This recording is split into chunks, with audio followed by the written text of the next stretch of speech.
he was a true pioneer in breaking down racial barriers. Absolutely. And like on a one-to-one level, him and Sammy Davis Jr. I mean, he treated them in an era where white men did not always do that with Absolutely. black men. And Bill, treat them with equal, And I was there in Vegas when Sammy could not come into our hotel. And Frank put his foot down and moved them all out of the black hotels and said, they work in this hotel or I'm not here. He changed it, Sinatra. Right. Everyone came over and lived at the Sands when they weren't allowed to. I love when you do his songs. I'm Not Anyone? What? The song I'm Not Anyone? You mean Sammy's or Frank's? Frank's. Oh. No, like you've covered it a lot. You did September of My Year. No. Yeah, I did. When I was 17. 17, yeah. You should do September of My Years.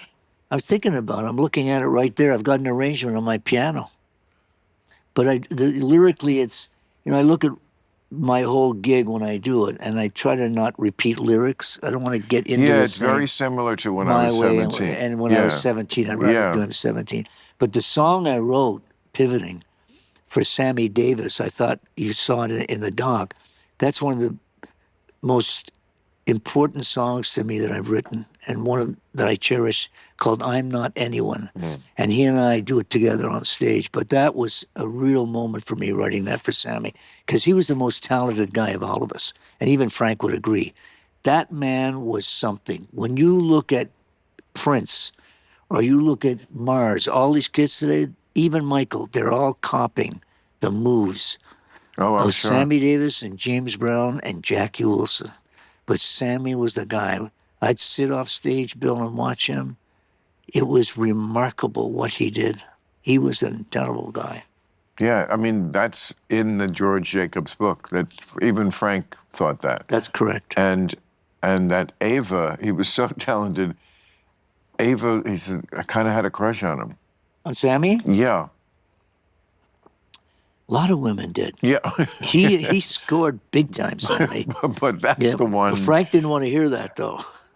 I mean, that's why in this book, I feel like it really captures both sides accurately, because he was kind of bipolar. I mean, you see it in the music. I forget who I was talking to about this here, but he like, the music is either like very up, out of the tree of life, I picked me a plum, or all this, fly me to the very up, optimistic people were in those days. And like, I got the world on a string, sitting on a rainbow. A lot of plum picking and rainbows. Good times for white people. Oh yeah, very great good times for white people. Yeah.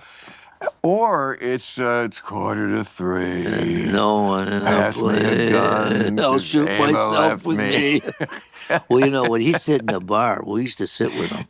He never forgot that chick. And when he listened to a piano, he truly loved this woman. It is the theme of the book. Yeah. Because George was with him from like the early 50s when he got with Ava. I think he had already been with her when George started. Frank poached him from some Swifty Lazar. That's right, the agent. Right. So, and through his downfall was when Frank was married to Mia Farrow, he was at the Peppermint Lounge, like with her. I think it was that club, some club here in LA, and kind of like bodyguarding her, but they were friends, and was photographed with looking like he was dancing with her. Okay, well then, and when Frank cut you off, it was it was complete. That's right. There was no smiley faces being texted. It's gonna lose my number. But yes, the theme really is Ava. Like he has, at one point he says something like, every love song he sang was about Ava, and every woman he was with was an attempt to forget her. So he did have that side to him. Oh, he did. There's no question about it. Yeah, right. No, you saw the many moods, but for me, I adored this guy. What I learned from him and being around him, and I understood. People have this misconception of who we are as artists, because I don't know that all artists, when they start, Bill, know who the hell they are. They're trying to pretend to be somebody that they think they are. And I've seen that for so many years.